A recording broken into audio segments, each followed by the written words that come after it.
Welcome to the Get Published podcast, sponsored by Brodie Consulting Group.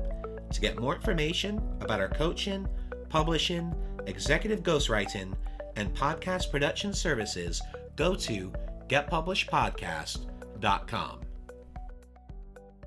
Hello, I am Paul Brodie, and thank you for joining us for another episode of the Get Published podcast, where we help authors get published with a proven system that works. Today, we are being joined by DJ Van Keuren, author of Family Office Real Estate Investing. DJ, welcome to the show.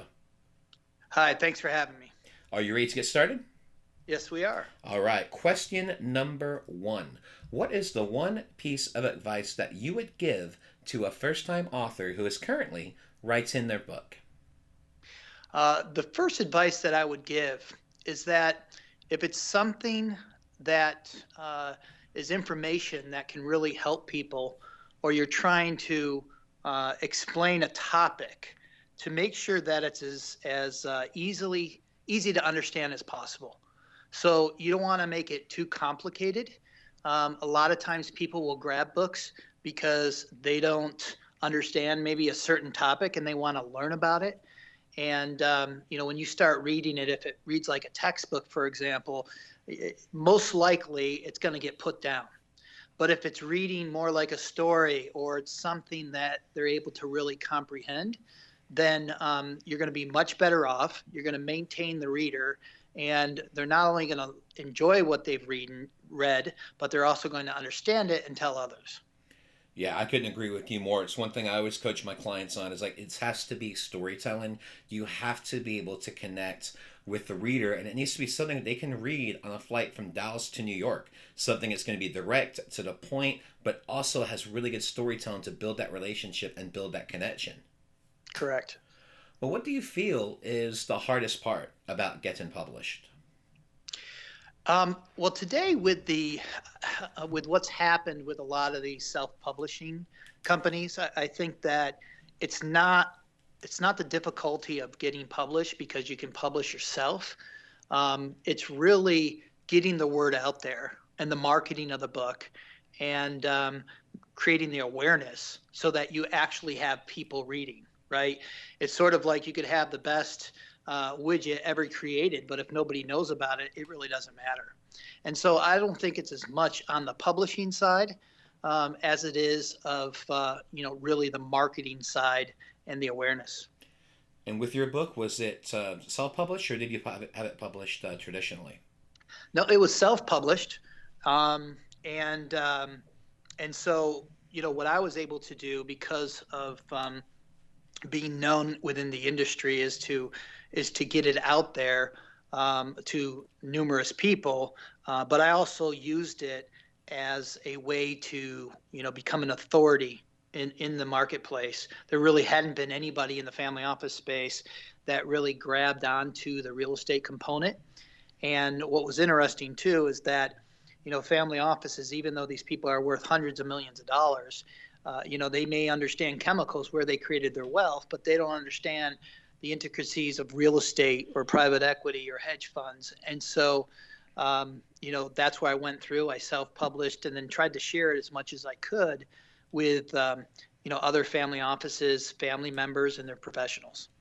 Well, and this is going to transition perfectly into our next question, and that is in regards to marketing. So DJ, please share a marketing strategy that you have used in your book launch that worked well. You know what? I worked, the best thing that worked was going into my database that I had and sending out an email to people saying that, look, I don't know if you're aware of this resource, but you might want to take a look at it. And I also offered to send it for free to people, actually, just to create additional awareness. And what happened from that was I had a lot of people that either responded to me and said, yes, please send me one.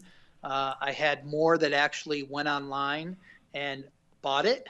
And then I had others that said, can you send me a few more, because I'd like to share that with some other family members, for example.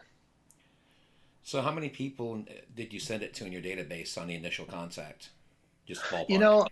Yeah, on the initial contact, I probably sent it to 1,000, but that 1,000 was very specific, because one of the problems within the family office community is to know where these people are and how you get in touch with them. And so it was a very targeted group that I sent it out to. And that's where I just did that blanket email as a whole. Yeah, and that's such a great strategy to have it extremely targeted. So I'm sure you got a pretty strong response out of those 1,000 people. And plus, you also had people asking you to send additional books. So I'm assuming you used this as a quite the nice lead magnet, to say the least. Yeah, and it ducktailed into to trying to gain that authority position, like we discussed before, that books can be really utilized and leveraged. A lot of people. It's funny because I've even been introduced by some very prominent people in the industry. For example, just the other day, who's become a friend. He's a prominent attorney with family offices. And he introduced me to say, this guy's written a book. And so all of a sudden, and I'm sort of smiling and laughing at the same time, right? Because it's one of those books, just like you said, where you could read it on an airplane ride, but yet it's created a tremendous amount of credibility. Now, were you giving away the paperback version to these people? I printed hard copies, and then I've also got the PDF versions as well. So if somebody goes online to order one, like through an Amazon, for example, then they'll get the PDF version. And then the other thing I did too, when I sent out the books, because I've also sent them just as from a marketing perspective to people, right? It was a pleasure meeting you, etc. Every time I do that with an actual book, I'll actually sign it and send a personal message in there as well. Yeah, that's one of my strategies, especially after I have a good one-on-one prospective client. I always give them a copy of the book or I mail it to them. Always an inscription, Hey, can't wait to start working with you whenever you're ready. My number's below. Can't wait to hear from you. Sign it. I mean, it's the warmest lead you can get. It is the warmest lead. And it's one of those things, once again, when people, they receive it, they're not expecting it. And they get it and they see that you personalized it. It always means something special, right? When there's the author has written in it and they've had a signature. And so, which is just, it's a very little thing, right? It doesn't take a lot of time, but it leaves a lasting impression. Now, I did want to ask you one more question about your database. So is this a database that you have built up over years that were different companies in your industry, or how did you actually create that database of those 1,000 people? Yeah, so there's about, in the U.S., there's about 6,500 family offices. That's it. And the definition these are families that are worth, $200 million or more. And there's no list that you can buy for these. They're usually extremely private, unless you're talking about a Michael Dell or a Bill Gates, right, where people know that they're billionaires. But in my industry, it's all relationship based. So when I started about 4 years ago, I knew 2 family offices, and I just started going to all the conferences that I could, and I started to network, through referrals, and then keep their information in the database. A lot of times, I think people don't take seriously the importance of a database and writing down notes, right? And making, putting down all the information, maybe what you spoke about or whatnot. And so I really focused on that. And then I started to get asked to speak at these conferences, and then you have people that's coming up to you. And so it's a combination of just trying to get out there to meet people and then being referred and then becoming a part of the community. And so just continue to, add names. And it takes a little time to do it, but that's the only way you can do it in my industry. How long did it take you to build that list? Well, I can tell you after the first year, I knew about 200 families, and then it went up to about 450. So I would say over 3.5 years, 3.5 to 4 years. And for our listeners, could you clarify what you mean by family office? Because obviously we know the book is Family Office Real Estate Investing, but for those that might not be too familiar with this industry, could you tell them a little bit more about it and how it works? Sure. So a good example would be, um, well, I'll use Bill Gates as an example. I mean, that's just as easy as anybody else. So everybody knows that Bill built this business, called Microsoft, and it created a significant amount of wealth for him.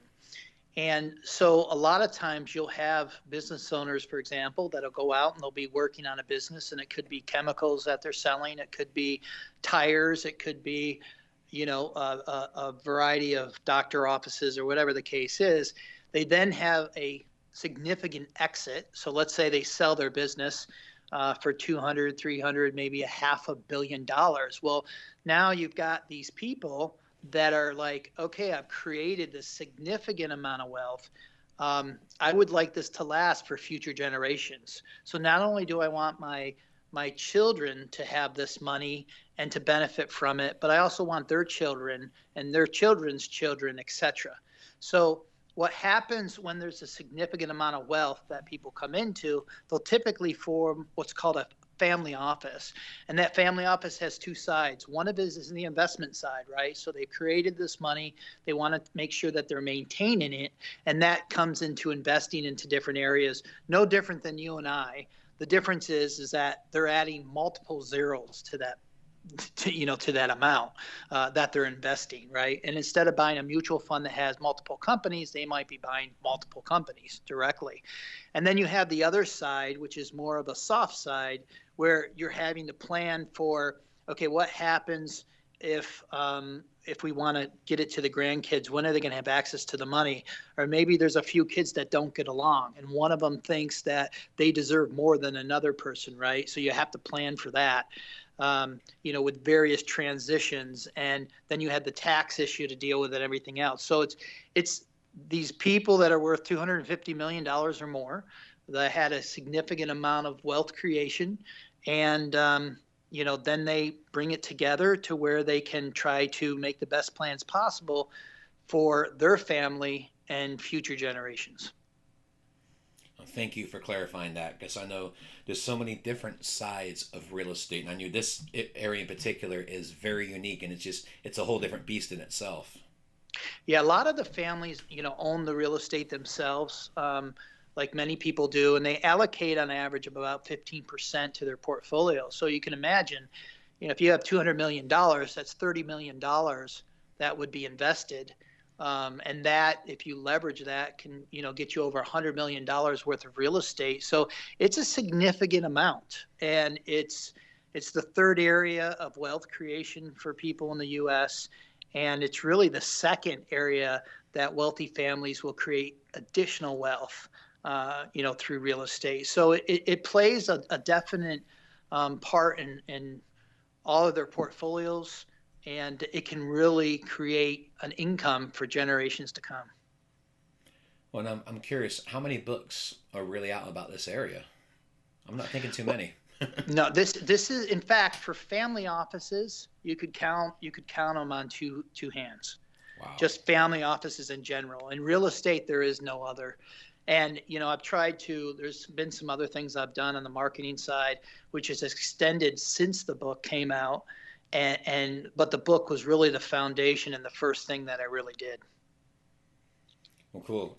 Now that I've asked you about 10,000 questions about marketing, are you ready for the hard questions? Yep, let's do it. So, what is your favorite book? And what was the number one thing that you learned from it? Well, when I started in real estate myself, really diving in when I got back from Asia back in 2003, and I literally took the first year and read everything I could about real estate. I read from, the late night Carlton sheets all the way to classes at Harvard, right? So it went full circle. But the number one book that I read was actually the first book. It was called Timing the Real Estate Cycle. And it's, if I remember correctly, it's by Craig Hall, who's actually out of Dallas. And I read this right before the crash, right? Before the crash was starting. And so it really gave me a significant amount of insight into how real estate does run in cycles, what to look for when things are heating up and when things are, about to go down for a downturn. And so at the time I had utilized that book, it was always in the back of my mind. Like I said, I've read it multiple times. It was the first book I read, and it allowed me to sell the portfolio that I had built up prior to the downturn. And so that was, the best thing, quite honestly, I've ever read. And it was the most financially beneficial book as well that I ever read. It's almost like it's almost very similar to gambling. You got to know when to hold them and know where to fold them, right? Exactly. Well, for our final question, what is your favorite quote and why? My favorite quote is by Richard Branson. And what he said is, a business has to be involving, it has to be fun, and it has to exercise your creative instincts. And so often you hear people say that, do what you love, right? And it'll feel like you've never worked another day in your life. And it's so true that if you can find something that you're passionate about, you want to work, if you want to do whatever that is. And I always believe, ever since I got out of college, I said, look, I just want to do two things. I want to have fun and I want to make money. And, part of that is also growing, which is when he talks about, you have to be involved in it and you have to use your creative instincts and whatnot. So it's that creativity that really allows you to continue to grow and learn new things and progress and build your business. And when I think of Richard Branson, obviously he's extremely successful, but it always seems like he's having fun. And I think that, if everybody could smile as much as possible, I think it'd be a lot happier place in the world. And I think that, a lot more people would have more success and not feel like they're working, but, more playing. Well, and I agree with you completely, because I left my teaching position a year and a half ago, and to leave that to focus on publishing full time was the greatest decision I ever made, because I love what I do.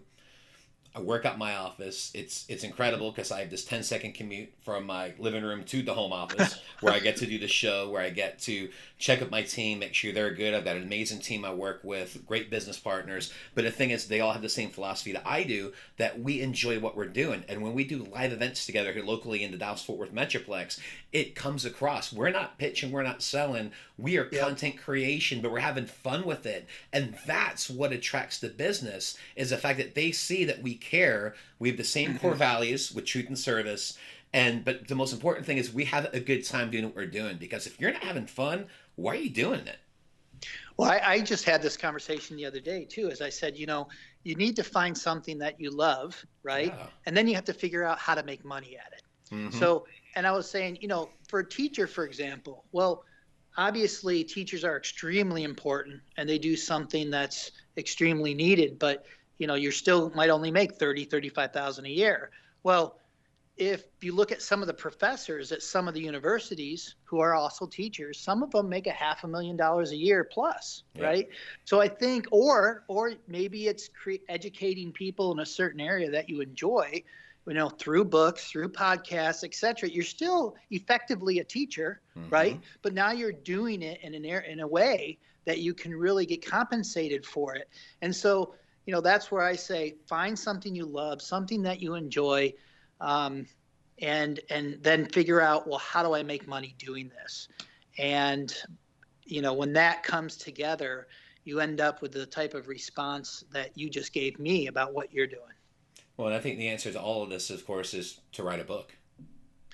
Well, I'll tell you what, I will tell you this, what's great about, that I didn't really think about in that whole process of writing a book is that, not only is it beneficial on a marketing side, but as you're going through that process of writing the book, you're also, it demands you to go out and, relearn some of the things that maybe you forgot about. It also allows you to pick up new information that will be useful in the future. And it really drills into you, that area of expertise that you're wanting to create. And so I think the process of creating that book is just as important, if not more important, than the end product. And, so I think there's a lot of things you can get out from writing a book. Absolutely. Writing that first book just completely changed my life, and I'm sure it's helped you a great deal with establishing your authority and building your business as well, DJ. Yes, it has.